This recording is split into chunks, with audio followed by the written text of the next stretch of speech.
Este programa tem o apoio da TV Interação, Associação Vida e Trabalho e da Ordem dos Advogados do Brasil, Seção São Paulo.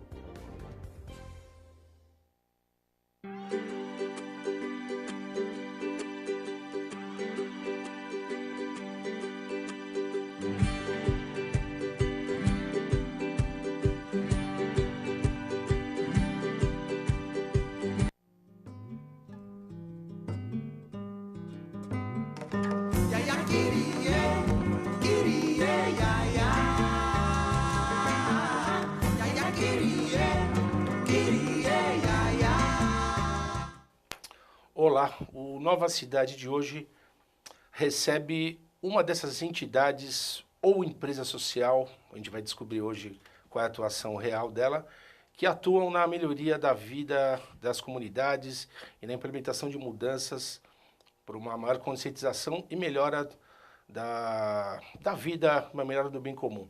Trouxemos hoje Inês Maria, que representa uma empresa social, né, Inês? Acupuntura Urbana. Você vê que o nome já dá uma dica do que a atividade que eles fazem. Inês, o que é a acupuntura urbana? Como é que surgiu? O Acupuntura Urbana ele é um projeto que tem uma atuação social, é um projeto de atuação urbana nas cidades, em que a gente vai trabalhando os espaços públicos como pontos, parte de uma rede, né, como na acupuntura, e a gente vai curando esses lugares através do engajamento das pessoas. A gente vai chamando gente como uma desculpa, né, nos espaços da cidade para que as pessoas se articulem em volta deles e sonhem a cidade que elas querem viver e realizem juntos essas transformações. Então, a gente tem um vídeo da ação da acupuntura urbana que eu pedi para você, Elaine e Roberto, para vocês soltarem para o pessoal entender, começar a entender e decifrar aí as atividades da acupuntura urbana. Vamos lá.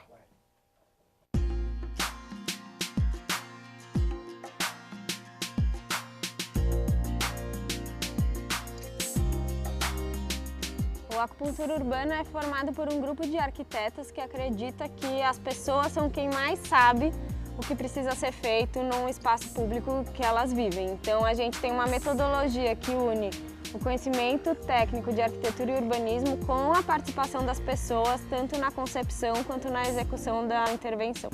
Na acupuntura urbana a gente tem 3 frentes de trabalho. A gente tem as transformações urbanas, que é um processo que dura mais ou menos 3 meses.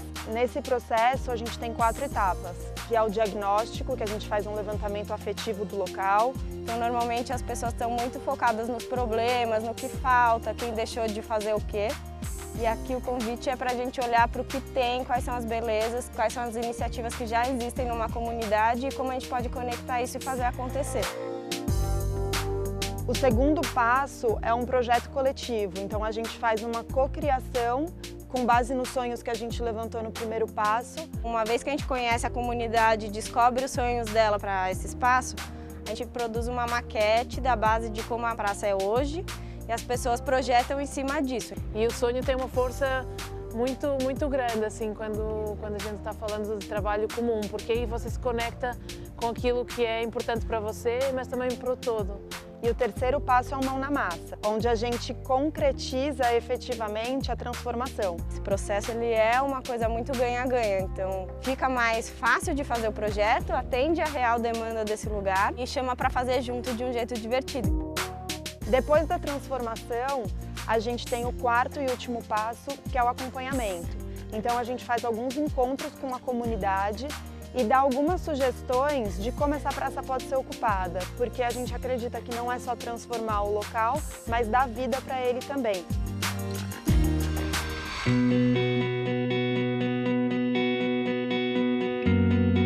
A nossa segunda frente de trabalho são as ocupativações. Então são atividades mais pontuais que também transformam a cidade, mas com ações rápidas. A gente gosta muito de usar jogos, brincadeiras, coisas mais lúdicas, que as pessoas possam interagir e tirar as pessoas um pouco do seu contexto. Ainda mais em São Paulo, essas megalópolis, né, que são tão caóticas e fragmentadas, eu acho que é um pontinho de luz que a gente vai plantando nesses lugares. A nossa terceira frente de trabalho são os mapeamentos afetivos, que se aproxima muito da nossa primeira etapa da transformação urbana, mas o resultado final desse mapeamento é um elemento gráfico, onde a gente mostra quais são as relações que existem naquele bairro. Essa visão da escassez que rege nossa cultura hoje, eu acho que ela é nosso maior desafio. E isso se canaliza de várias maneiras, né? Tanto para mobilizar quanto para articular os setores. Acho que o maior desafio é virar essa chavinha da escassez para abundância e da reclamadoria para fazedoria. Eu acho que é isso.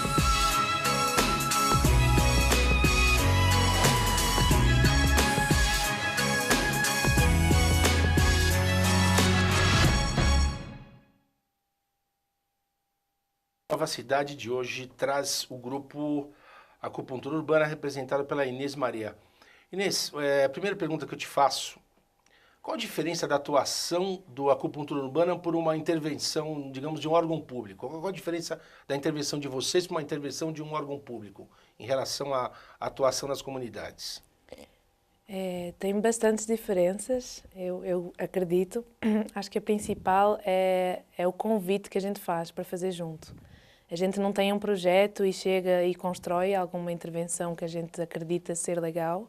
A gente convida as pessoas para elas nos falarem o que é legal e elas serem as protagonistas dessa transformação. Então isso acaba gerando um outro contato com aquilo que é feito e também uma outra continuidade, assim, uma outra apropriação a longo prazo. Acho que isso é o principal diferencial e a gente acaba incluindo também o poder público, as instituições em volta, a gente chama todo mundo mesmo.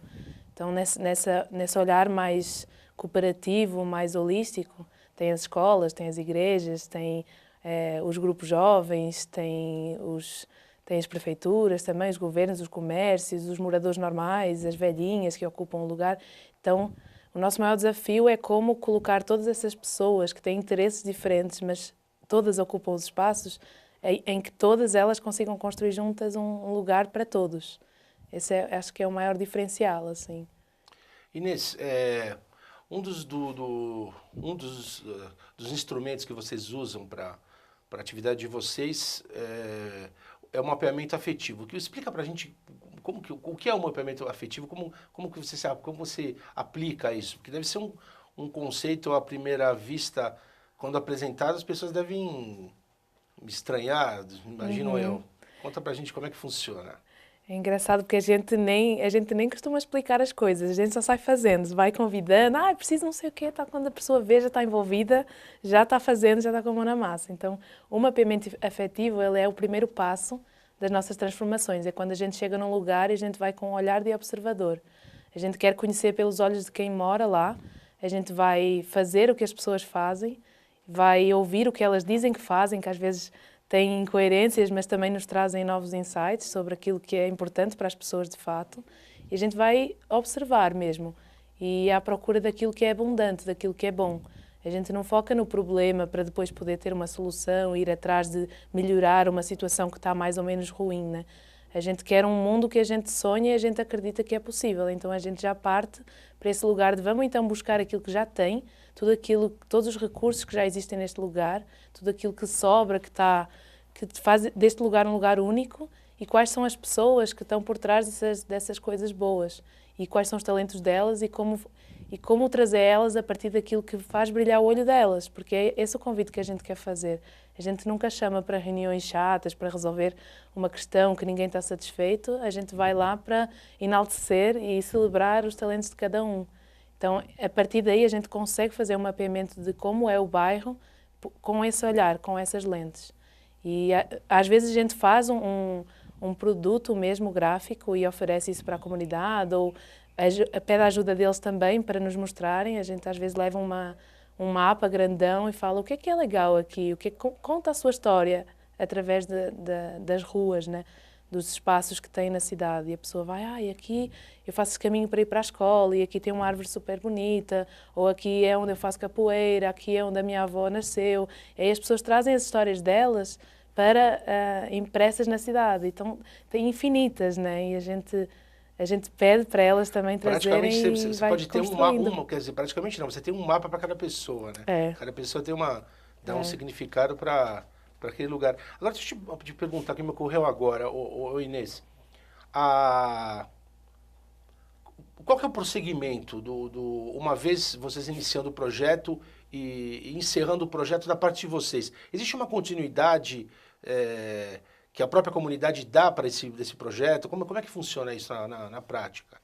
Conta um caso específico, assim, vocês foram em tal lugar, fizeram isso, e qual que foi o andamento, os frutos do trabalho? Sim, depende de comunidade para comunidade, né? Tanto o processo como o resultado, que é abrir um novo processo, né? A gente fala que cada comunidade tem a praça que merece. Então, as pessoas, o envolvimento delas é que vai gerar um resultado, e esse resultado vai gerar um novo processo e um novo apropriamento. Então, tem várias histórias de coisas que acontecem depois que a gente volta e vê. A gente nem sabe assim os ecos das nossas ações, né? Muitas vezes a gente vai fazendo essa acupuntura pelos espaços, a gente tem um acompanhamento de mais ou menos um mês, a gente faz uma transformação urbana, e aí a gente faz mais 2, 3 encontros para perguntar para eles quais são os sonhos novos, como que eles acham que vai dar continuidade, o que é que eles têm vontade de fazer ali depois que já têm uma estrutura diferente que eles próprios fizeram. E aí a gente deixa nas mãos deles, confiando que também é um processo de crescimento da comunidade, serem autónomos. E a gente se mantém em relação, às vezes recebe notícias, é bem interessante assim. Normalmente as pessoas acabam criando atividades mesmo. Pessoas que não se conheciam e através daquele processo passaram a conversar, já surgem novos projetos, surgem novas coisas que ninguém sonhava antes, né? Então é bem interessante. Cada caso é um caso na mesmo. verdade, Inês, vocês despertam nas pessoas uma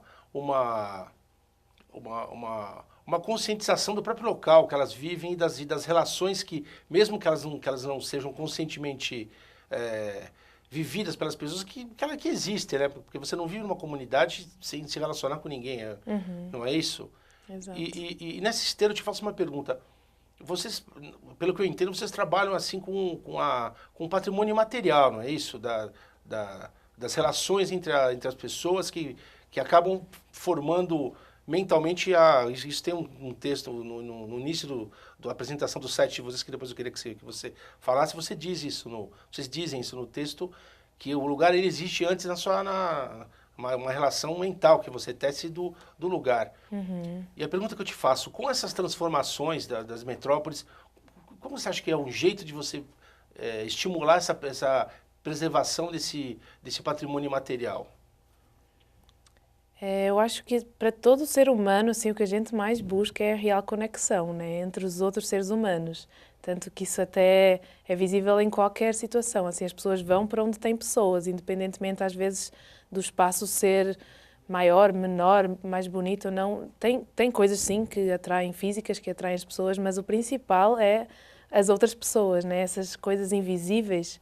É a nossa busca enquanto ser humano mesmo, se relacionar. É para isso que a gente está aqui, para aprender a fazer isso, né? Todo mundo. Mas em termos de preservação, assim, o nosso processo ele permite que as pessoas tenham uma desculpa para se juntarem.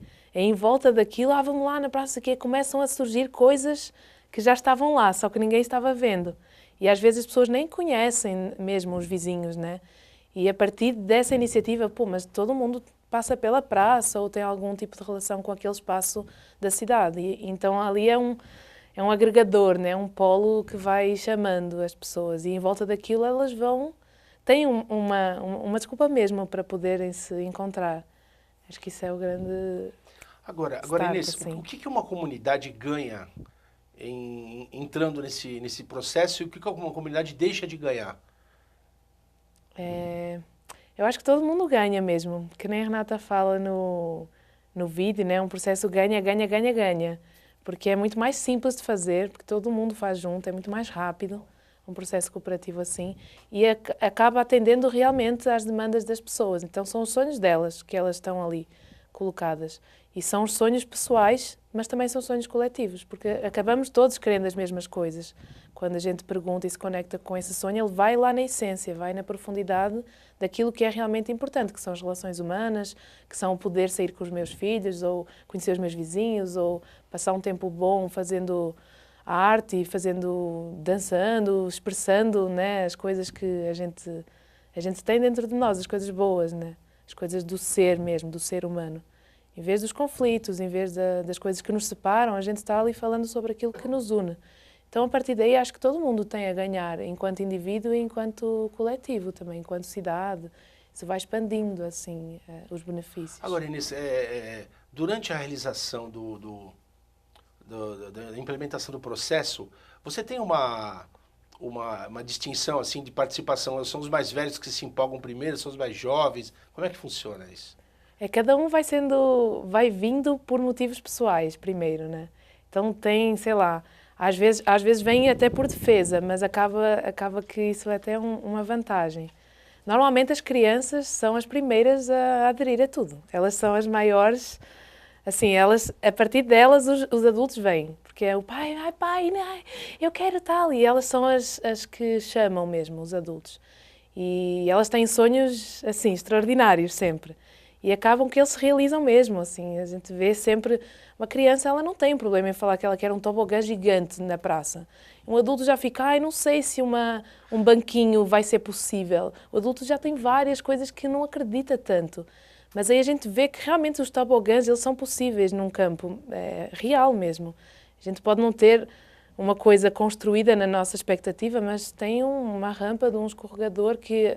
Na imaginação da criança é um tobogã, dependendo do ponto de vista que a gente cria. Elas são as primeiras, sempre tem, um monte de criança. É uma coisa bem boa, assim, até para a energia do projeto, sempre. Que acaba chamando os adultos. Que são.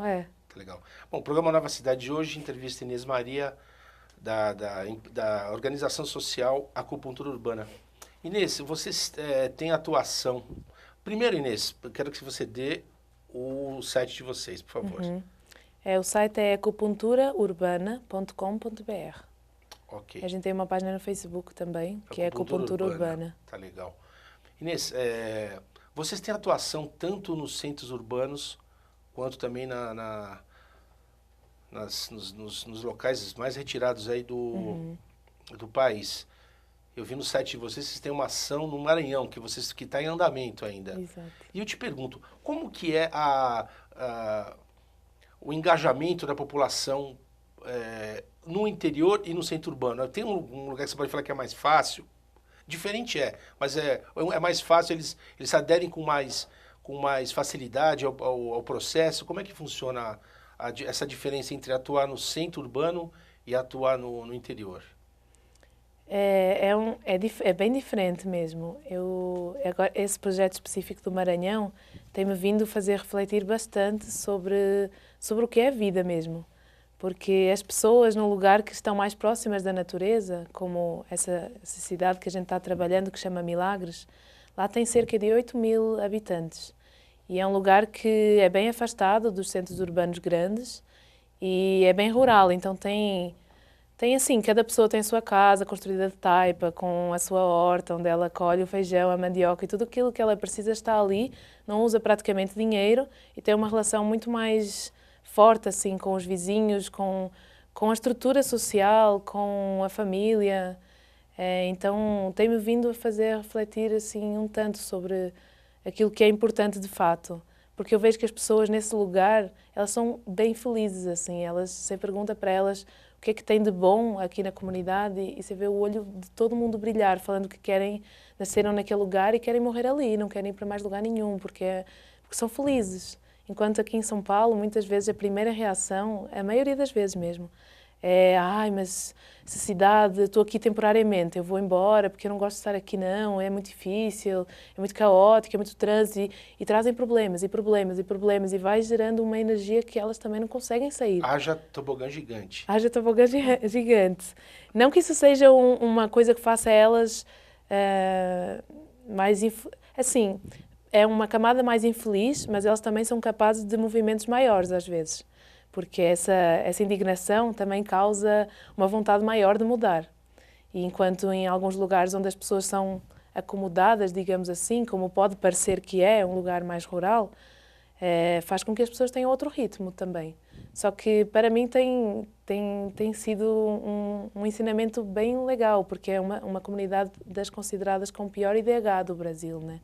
Isso eu diria que eles são pobres, que eles são miseráveis, que eles não têm nada, que não têm estrutura nem acesso, mas realmente a felicidade não é isso mesmo. É um contato com a natureza muito maior e com as pessoas faz com que tenham outra perspectiva. Tem menos referências de perspectiva de sonhos que a gente também considera um tobogã. Talvez eles não queiram um tobogã mesmo, eles querem uma sombra. E isso talvez seja muito mais simples de conseguir também. Então geram outras demandas.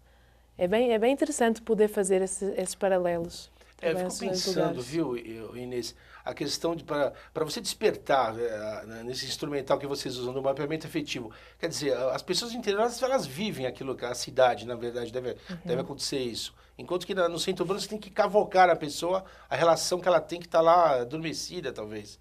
Talvez seja mais ou menos por aí, né? Quer dizer, você não tem intermediação tem intermediação do capital, da mídia, de tudo para antes dela se relacionar com o lugar que ela está, né? Tem menos interferências, né? Isso. As pessoas são mais puras nesse sentido.